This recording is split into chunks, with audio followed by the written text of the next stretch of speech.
But for one successful Amish, there may be hundreds, perhaps thousands of authors who haven't succeeded. What would your advice be to those authors? Bro, my suggestion always, write with your heart. किताब चले ना चले वो भगवान के ऊपर. Your book has to be the voice of your soul, right? Be true to it. If it has to succeed, it will. Karmanyavadikaraste ma phaleshu kadachana. Actually write your book with that perspective. There is, of course, the practical side. You need to pay bills here, So, and if you're not born to a wealthy family, as I wasn't, then you need to be practical. Have a job on the side. Let that pay the bills. Keep your writing pure. Keep your writing pure. History decide whether it'll work or not. I will let that be the last word. But of course, before I let you go, you've also said India's spiritual approach is based on exploration, not faith. Tell us more about this.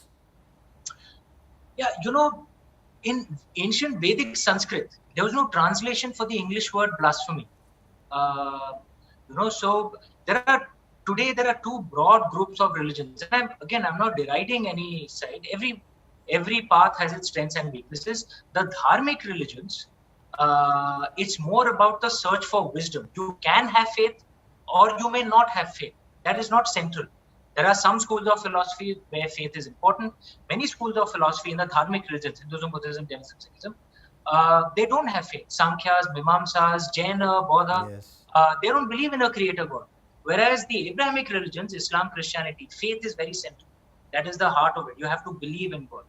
So our way, the dharmic way, is more about the quest for knowledge, the quest for wisdom, or even if you're not following the Gyan Yoga, the quest for bhakti, the quest for karma.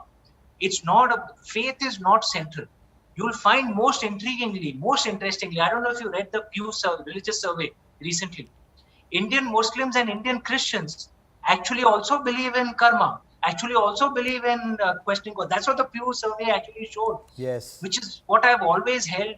Indian Muslims, Indian Christians, they are unique. They're very different from how Muslims and Christians behave in many other countries. And they are much more open-minded, much more liberal.